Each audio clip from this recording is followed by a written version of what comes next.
Hello everyone, हमारे आज का नेक्स्ट टॉपिक है कॉन्टीन्यूटी। कॉन्टीन्यूटी में क्या होता है कि अगर फंक्शन किसी एक पॉइंट पे आप लेके चलते हो, हम उसको कॉन्टीन्यूस बोलेंगे।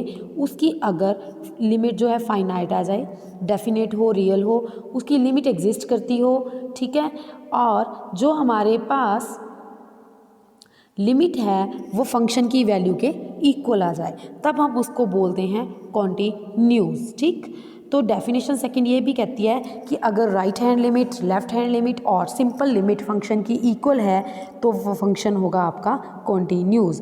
फर्स्ट एग्जांपल हमें ये दिया हुआ है कि x की वैल्यू नॉट इक्वल टू 1 पे ये फंक्शन है, 1 पे इसकी वैल्यू 2 है। तो अब आपने एक काम करना है, जो नॉट इक्वल्स टू 1 है इसका मतलब इसकी value limit x tends to 1 है, चाहे 1 नेगेटिव और 1 पॉजिटिव दोनों इसी में आएंगे। तो हमने क्या किया, सिंपल टेंड्स टू 1 ले लिया, x square minus one x minus one, a square minus b square के आपने फैक्टर खोले, x plus one x minus one, x minus one से आपका कैंसिल, आपके पास बचा एक्स प्लस वन, और एक्स की जगह आपने लिमिट जो 1 है वो पुट की, तो 1 प्लस 1 क्या आ गया 2। और अगर हम इस गिवन चीज़ में देखें, x1 पे वैल्यू भी कितनी दी हुई है 2, मतलब फंक्शन की दोनों ही वैल्यू सेम है, तो फंक्शन क्या हो गया आपके पास कॉन्टिन्यूस। उसके बाद हमें ये बोला है कि अगर x की वैल्यू नॉट इक्वल टू 3 है, फंक्शन ये है, 3 पे वैल्यू 5/3 है, तो अब आपने क्या करना है, लिमिट x टेंड्स टू 3 ले लीजिए, x square minus x minus 6 के फैक्टर कर लेना, नीचे भी फैक्टर, तो वहाँ से आपका x माइनस 3 कैंसिल, आपके पास बचेगा x plus 2 over x plus 1, और x की जगह आपने क्या पुट करना है 3, तो आपके पास आंसर आया 5/4। बट जो इन्होंने वैल्यू 3 पे दी है वो 5/3 है, तो दोनों इक्वल नहीं है। अगर दोनों की वैल्यूज़ इक्वल नहीं है तो फंक्शन क्या होगा आपका डिसकंटिन्यूस। नेक्स्ट में आपको कंटिन्यूस दे रखा है, आपने k की वैल्यू ढूंढनी है, तो कोई खास टफ क्वेश्चन नहीं है। आप क्या करो, x square minus 4 by x minus 2, और जो हमारी मतलब लिमिट है और फंक्शन की वैल्यू है दोनों सेम, आप क्या करो, ए स्क्वायर माइनस बी स्क्वायर के फैक्टर करो, एक बार प्लस एक बार माइनस, माइनस वाली टर्म्स कैंसिल, आपके पास बच गया एक्स प्लस 2, एक्स की जगह अपने 2 पुट करना है और आपके पास क्या आ जाएगा 4। अगर हम 2 पे बात करें, उसकी वैल्यू है k, हमारे अकॉर्डिंग जब फंक्शन कंटिन्यूस है तो दोनों वैल्यू सेम होनी चाहिए, तो k की वैल्यू आपके पास क्या आ गई 4।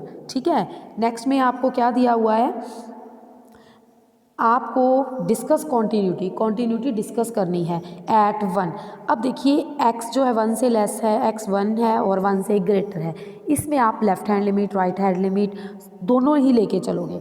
लेफ्ट हैंड लिमिट के लिए अगर आप 1 नेगेटिव लेते हो तो फंक्शन क्या है 3/2 माइनस एक्स।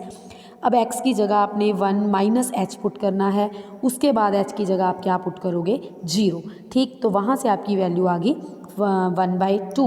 उसके बाद आप 1 प्लस एच लेके चलोगे x की जगह, वो इस केस में लेके चलोगे, तो वहाँ पे वैल्यू आ गई 5/2। अगर आप 1 पे चेक करो तो वैल्यू क्या है 3/2। Means left hand limit, right hand limit and function की वैल्यू एट 1 तीनों ही सेम नहीं है, दैट मीन्स फंक्शन जो है कॉन्टिन्यूस नहीं है। उसके बाद आपको क्या दिया हुआ है, आपको कंटिन्यूस एट 2 गिवन है, आपको एक ही वैल्यू ढूंढनी है, दैट मीन्स इसकी लेफ्ट हैंड लिमिट, इसकी right hand limit and function की वैल्यू एट 2 तीनों ही क्या होंगे सेम। आपने पहले 2 माइनस एच लेके चलना है फर्स्ट वैल्यू के लिए, आपके पास वैल्यू आ गई 3। ग्रेटर देन 2 के लिए आप 2 प्लस एच लेके चलोगे, तब भी फंक्शन की जो वैल्यू है वो आ जाएगी आपके पास 3। तो हमारे अकॉर्डिंग जब फंक्शन कंटिन्यूस है तो तीनों ही वैल्यू सेम होंगी, तो ए की वैल्यू आपको क्या मिल गई 3। नेक्स्ट में फिर आपको बताना है कॉन्टिन्यूस है या नहीं, तो मैंने यहाँ पे इस तरीके से केस करना है, आप इस तरह से क्वेश्चन सोल्व कर सकते हो।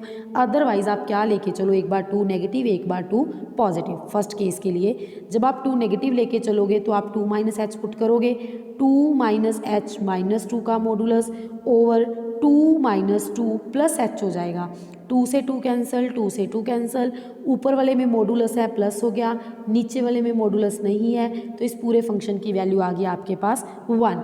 जब आप 2 प्लस एच लेके चलोगे, 2 प्लस एच माइनस 2, नीचे आएगा 2 माइनस 2 माइनस एच हो जाएगा क्योंकि बाहर माइनस है, तो ये आएगा आपके पास h बाई माइनस एच, मतलब वैल्यू आ गई आपकी -1।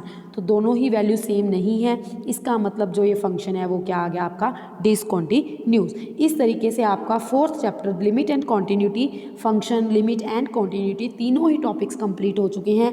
नेक्स्ट वीडियो में हम लोग जो है डेरिवेटिव टॉपिक करेंगे। इसके रिगार्डिंग अगर आपकी कोई प्रॉब्लम हो तो आप कभी भी पूछ सकते हो।